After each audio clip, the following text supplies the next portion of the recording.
Ever heard of a teenager so gifted he made his mentor quit painting, or a man who dissected 30 bodies just to perfect the art of his smile, and whose 500-year-old inventions still influence technology today? Stick with me as we'll be diving into the life of Leonardo da Vinci, the ultimate polymath who didn't just paint the Mona Lisa but redefined the boundaries of human potential. Stay tuned. This is a journey through history you won't forget. Hey everyone, welcome back to Let's Talk Art. If you're new here, make sure to hit that subscribe button and also ring the notification bell so you don't miss out on any deep dive into art, science, and history. Today we are unraveling the complex tapestry of Leonardo da Vinci. He's not just the man behind the Mona Lisa, there's way more to his story. When you hear the name Leonardo da Vinci, you probably think about the Mona Lisa, right? But this man was so much more. In fact, when he was looking for a job, he wrote a letter to the ruler of Milan. He listed 10 different skills. Painting was an afterthought. He was born in 1452 near Vinci in Italy. And get this, he was the illegitimate son of a farmer's daughter and a lawyer. He never went to school, but his talent was obvious from an early age. When Leonardo was 15, he became an apprentice in the workshop of Andrea del Verrocchio. Now, Verrocchio wasn't just any artist. He was the go-to guy for everything from sculpture to painting and even metalwork. His workshop was basically the Harvard of art and design in Renaissance Italy. It's where you went to if you were serious about making a name for yourself. Legend has it that Leonardo painted an angel in one of Verrocchio's works and did it so well that Verrocchio decided never to paint again. That's right, he was outshining his masters as a teenager. Now, Da Vinci wasn't one to rush his art. In fact, only about 24 of his works survived, a stark contrast to Van Gogh, who left behind over 2,000 works. But Da Vinci was meticulous for a reason. He wanted to understand the world deeply. He dissected more than 30 human bodies just to understand the anatomy behind his smile. Imagine going through those lengths just to perfect the Mona Lisa. There were no medical textbooks back in 1500s, but that didn't stop him. He went to hospitals where they allowed him to dissect cadavers for his research.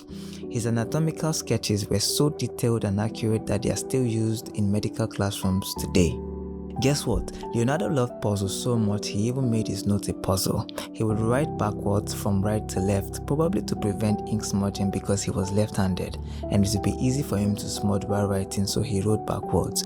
You need a mirror to read his notes normally.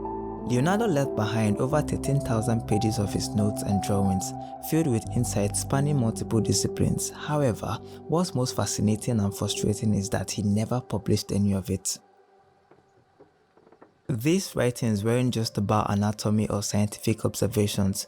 Leonardo filled these pages with his musings on topics varied as flight, plants, war machines, and even philosophy. The note serves as an extensive look into the mind of a genius, the equivalent of a 1500s blog but written in the most intricate way. But hold on, the story doesn't stop at art and anatomy. Leonardo was also fascinated by engineering. He sketched out the concept for flying machines and even invented a unique lock system for canals, although many of these ideas were too ahead of their time to be built, and probably because of his eagerness to move to the next thing that caught his attention and curiosity, but his works laid the groundwork for future innovations. Some of his works have been tested and are found to actually work. Take for instance, Leonardo sketched the pyramid-shaped parachute. He was convinced that it could allow a person to jump from any height and land safely. Adrian Nicholas, a British skydiver, actually brought Leonardo's 500-year-old sketch to life in the year 2000 and successfully jumped from a hot air balloon using a parachute built entirely based on Da Vinci's designs. Leonardo also had a knack for math and chemistry. For instance, he used mathematical principles like perspective in paintings like The Last Supper. Leonardo used this principle to make sure all the lines in the paintings converge at a single point. This point is where Jesus sits, underscoring his significance in the scene. He even dabbled in chemistry to make his own paint, blending his own pigment in linseed oil and adding beeswax to ensure the paint didn't darken. In his 60s, he was hired by King Francis I of France as a painter, engineer, and architect. His final act was not a painting, but an extravagant party he threw to thank the king for his support. He passed away in 1519, leaving behind thousands of pages filled with sketches, notes, and ideas that are still being studied today. So there you have it. Leonardo da Vinci was a painter, a scientist, an engineer, anatomist, and so much more. His life is a testament to what can be achieved when you're endlessly curious about the world. So what do you find most fascinating about Leonardo da Vinci? Do let me know in the comment section. If you found this video enlightening, make sure to hit the like button and also share with your friends. We have more amazing stories to explore. So make sure you're subscribed to get notified.